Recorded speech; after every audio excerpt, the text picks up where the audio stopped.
ओम श्री विष्णवे नमः। हर हर महादेव। आज इस वीडियो में पूर्णमासी की व्रत कथा का सुंदर श्रवण करेंगे। आरंभ करते हैं। मेरे साथ आप सभी भी बोलिए जय श्री कृष्णा, हर हर महादेव, जय माता दी।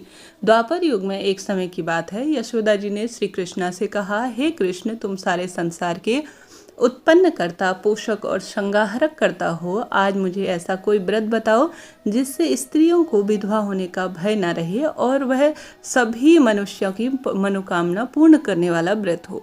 तब श्री कृष्ण ने कहा, हे माता, तुमने अति सुंदर प्रश्न किया है। मैं तुमसे एक ऐसे व्रत को सविस्तार कहता हूँ जो सौभाग्य प्राप्ति के लिए स्त्रियों को बताया गया है। यह व्रत 32 पूर्णमासियों का व्रत है। इस व्रत को करने से स्त्रियों को सौभाग्य और संपत्ति मिलती है।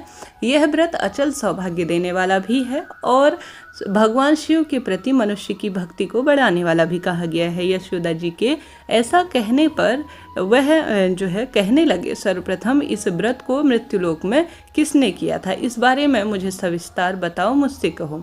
श्री कृष्णा जी कहने लगे कि इस भूमंडल पर एक अत्यंत सुंदर राजा चंद्रहास से पलित अनेक प्रकार के रत्नों से परिपूर्ण कातिक नाम का एक नगरी था।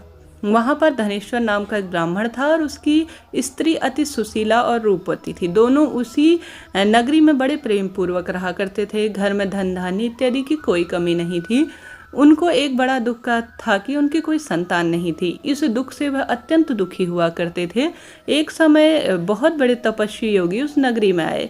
वह योगी सभी के घर में भोजन करने के लिए गए और भिक्षा इत्यादि के लिए गए, परंतु उन्होंने उस ब्राह्मण के घर पर, अर्थात जो जिनके रूपवती नाम की जो थी, जिनके संतान नहीं थी, उनके घर से भिक्षा नहीं ली। उस योगी ने एक दिन रूपवती से भिक्षा न लेकर किसी अन्य से भिक्षा लेकर गंगा किनारे जाकर प्रेम पूर्वक उसे खा रहे थे कि धनेश्वर और उनकी पत्नी ने योगी से कहा कि यह सब आप क्यों कर रहे हैं।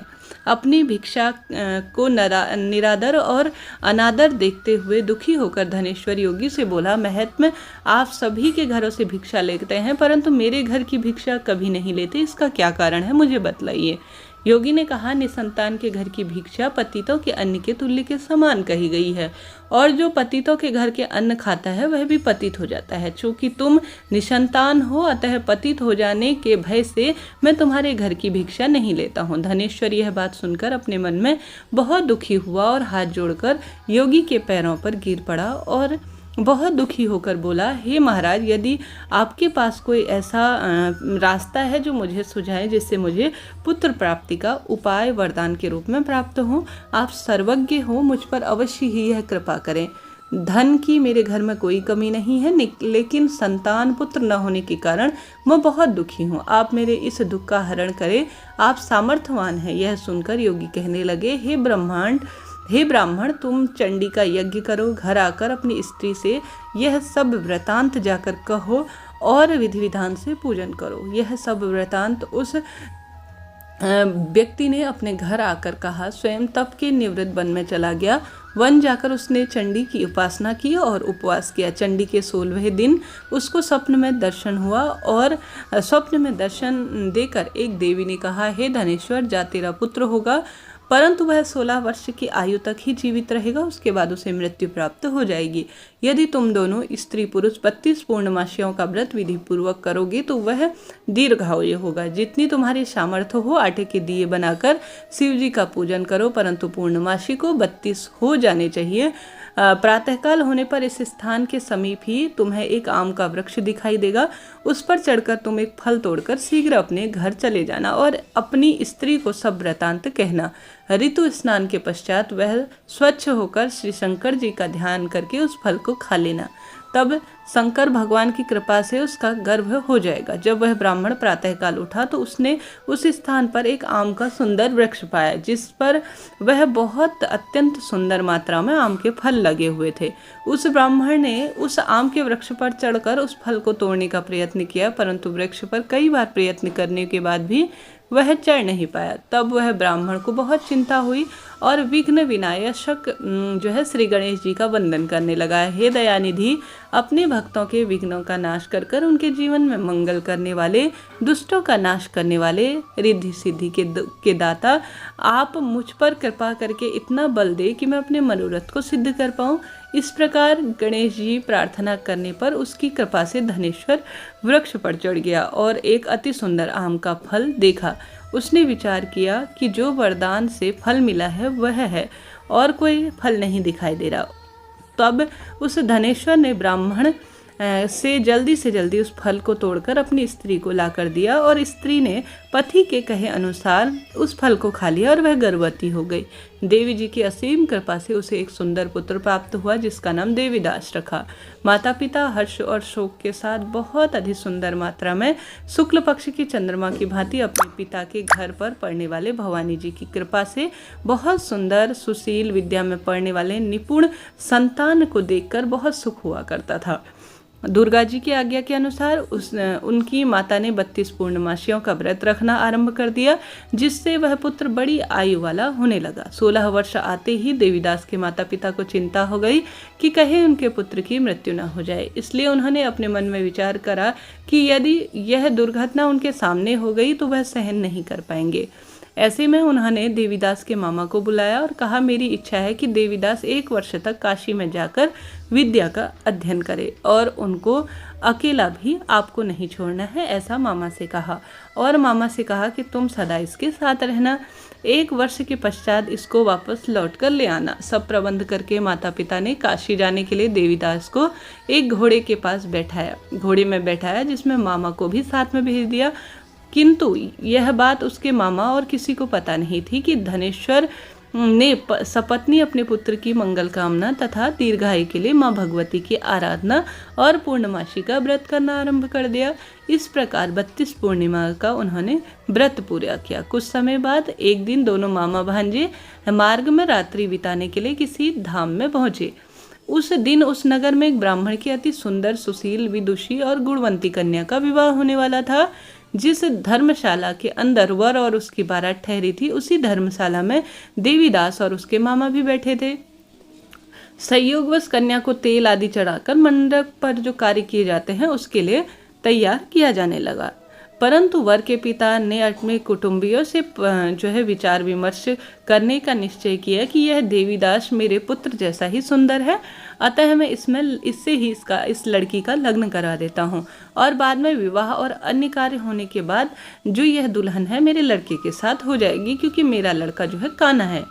ऐसा सोच विचार कर देवीदास के मामा ने जाकर बोला कि तुम थोड़ी देर के लिए अपने भांजे को हमें दे दो, जिससे विवाह के लग्न का मंडल जो कार्य इत्यादि है विवाह इत्यादि का संपूर्ण हो जाए। तब उसका मामा कहने लगा कि जो कुछ भी मधुपार्क आदि कन्यादान के समय वर मिले तो वह सब हमें को दे देना, तो मेरा भांजा इस बारात का दूल्हा बन जाएगा। यह बात सुनकर पिता ने भी सारी बात जो है स्वीकार कर ली और अपना भांजा वर बनाने के लिए भेज दिया। उसने सब विवाह इत्यादि के कार्य रात्रि में विधिपूर्ण जो है उसी के भांजे से संपन्न हो गए। पत्नी के साथ वह भोजन न कर सका और मन में सोचने लगा कि न जाने यह स्त्री कैसी होगी। यह वृतांत वह सोचकर एकदम गर्म निश्वास छोड़ने लगा और आंखों में आंसू भी आ गए। तब वधू ने पूछा कि क्या बात है, आप इतने उदास और दुखी क्यों हैं? तब उसने कहा, जो बातें वर के पिता और उसके मामा के साथ हुई थी, अर्थात मैं आपका जो है दूल्हा नहीं हूँ, आपको किसी अन्य के साथ विदा होगा। तब कन्या कहने लगी कि यह ब्रह्म विवाह के विपरीत हो जाएगा। देव, ब्राह्मण और अग्नि के सामने मैंने आपको अपने पति के रूप में स्वीकार किया है, इसलिए आप ही मेरे पति हैं। मैं आपकी ही पत्नी रहूंगी, किसी अन्य की कदापि नहीं। तब देवीदास ने कहा, ऐसा मत करिए, क्योंकि मेरी आयु बहुत छोटी है, कम है। मेरे पश्चात आपकी गति क्या होगी, इन बातों को अच्छी तरह से विचार कर लो। परंतु वह दृढ़ विचार वाली थी। वह बोली, जो होगा देखा जाएगा। हे स्वामी, आप उठिए और भोजन करिए, आप निश्चित ही भूखे होंगे। इसके बाद देवीदास और उसकी पत्नी दोनों ने भोजन किया तथा शेष रात्रि वह सोते रहे। प्रातःकाल देवीदास ने अपनी पत्नी को 3 नगों से जड़ित जो है एक अंगूठी दी, एक रुमाल दिया और बोला, हे प्रिय, इसे लो और संकेत समझकर स्थिर चित्त हो जाओ। मेरा मरण और जीवन जानने के लिए एक पुष्प वाटिका बना लो, उसमें सुगंध वाली एक नव मल्लिका लगा लो, उसको प्रतिदिन जल से सींचा करो और आनंद के साथ खेलो कूदो, उत्सव मनाओ। जिस समय और जिस दिन मेरा प्राणांत होगा यह फूल सूख जाएंगे और फिर हरे भरे हो जाएंगे, तो समझ लेना मैं जीवित हूँ। यह बात निश्चित करके समझ लेना, इसमें कोई संशय नहीं है।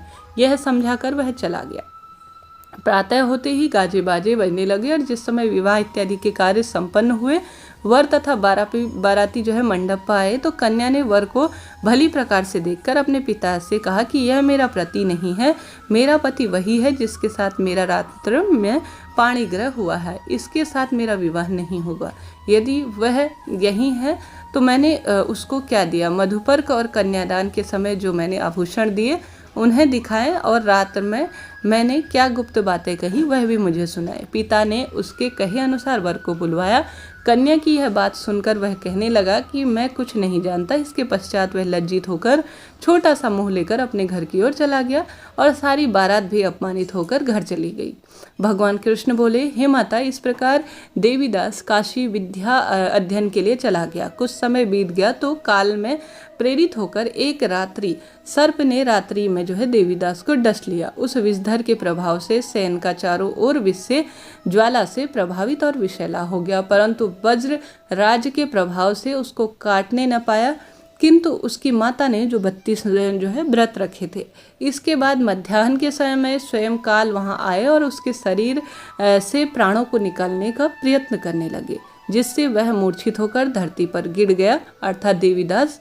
भगवान की कृपा से उसी समय पार्वती माँ शंकर जी के साथ वहां आए। उनको मूर्छित देख अवस्था में पार्वती जी ने भगवान शंकर से प्रार्थना की कि हे महाराज, इस बालक की माता ने पहले 32 पूर्णिमा का व्रत किया, जिसके प्रभाव से भगवान आप इसको प्राणदान का वरदान दे। भवानी के कहने पर भक्तवत्सल भगवान शिव ने उसे प्राणदान दे दिए। इस व्रत के प्रभाव काल से ही पीछे हटना पड़ा, काल को भी पीछे हटना पड़ा और देवीदास स्वस्थ होकर बैठ गया। उधर उसकी स्त्री उसके काल जो है बहुत लंबे समय से प्रतीक्षा कर रही थी। जब उसने देखा कि उस पुष्प वाटिका में पत्र कुछ भी नहीं हो रहे हैं तो अत्यंत आश्चर्य हुआ। जब वह देखी कि हरी भरी पहले की तरह है तो वह जान गई कि उसके पति जीवित है। यह देखकर वह बहुत प्रसन्न हुई। मन से अपने पिता को कहने लगी, हे पिताजी, मेरे पति स्वस्थ हैं, जीवित है, आप उन्हें ढूंढिए। जब 16 वर्ष व्यतीत हो गया तो देवीदास भी अपने मामा के साथ काशी से चल दिया। उधर उसके ससुर उसको ढूंढने के लिए जगह जगह घूमने लगे, तो वह मामा भांजा वहां आकर उनके ही राज्य में कुछ क्षेत्र में यज्ञ हवन करने लगे। उनको आता हुआ देख उसका ससुर बड़ी प्रसन्नता के साथ अपने घर ले गया। उस समय नगर के निवासी भी वहां इकट्ठा हो गए थे। सबने निश्चय किया कि अब अवश्य ही इस बालक के साथ इस कन्या का विवाह पहले हो चुका है और धूमधाम से किया जाएगा। उस बालक को जब कन्या ने देखा तो पहचान लिया और कहने लगी कि यह तो वही है जो जिससे मेरा विवाह हुआ था। सभी के कहे के अनुसार भला हुआ जो आप आ गए और सब नगरवासियों ने आनंद मनाया। कुछ देर बाद देवीदास ने अपनी पत्नी और मामा के साथ अपने ससुर के घर से बहुत सारा उपहार आदि लेकर अपने घर की ओर प्रस्थान किया। जब वह अपने गांव के निकट आया तो कई लोगों ने उसको देखा। माता पिता के पास जाकर जो है उससे खबर दी, परंतु तुम्हारा देवीदास अपनी पत्नी मामा सहित आ रहा है, ऐसा समाचार सुनकर पहले तो उसके माता पिता अर्थात देवीदास के माता पिता को यकीन नहीं हुआ, परंतु जब और लोगों ने भी सभी ने इस बात का समर्थन किया तो उन्हें बड़ा आश्चर्य हुआ। लेकिन थोड़ी देर में देवीदास के पास आकर अपने माता पिता के चरणों को प्रणाम कर उनको अपनी पत्नी से मिलवाए और पत्नी से भी चरण स्पर्श कराए तो माता पिता ने और अपने पुत्र और पुत्र वधू को गले लगा लिया और दोनों को आँखों से जो है प्रेम के अश्रु पूर्ण रूप से बहने लगे। अपने पुत्र और पुत्र वधू के आने में धनेश्वर ने खूब खुशी की, उत्सव मनाया और ब्राह्मणों को भी बहुत सारा यज्ञ हवन करवाया उनसे और दान दक्षिणा देकर प्रसन्न हुए। श्री कृष्ण कहने लगे कि इस प्रकार धनेश्वर 32 पूर्णिमाओं के व्रत के प्रभाव से पुत्रवान हो गया। जो भी स्त्रियां इस व्रत को करती है वह जन्म जन्मांतर तक जो है वैधव्य का दुख नहीं भोगती और सदैव सौभाग्यवती रहती है। यह मेरा वचन है, इसमें कोई संदेह नहीं है। यह व्रत पुत्र पौत्र को भी देने वाला और सभी मनोकामनाओं की पूर्ति करने वाला है। 32 पूर्णिमाओं के व्रत के करने से सभी इच्छाएं भगवान शिव की कृपा और सदा सर्वदा श्री हरि विष्णु की भी कृपा अर्थात मेरी कृपा परिवार पर बनी रहती है। इस प्रकार से यह सुंदर कथा थी। वीडियो आपके लिए उचित उपयोगी रहा हो तो कृपया चैनल को लाइक करें, शेयर करें, सब्सक्राइब करें। कमेंट्स के माध्यम से आप सभी जय श्री हरि विष्णु, जय श्री सत्यनारायण भगवान जरूर से लिखिए। हर हर महादेव।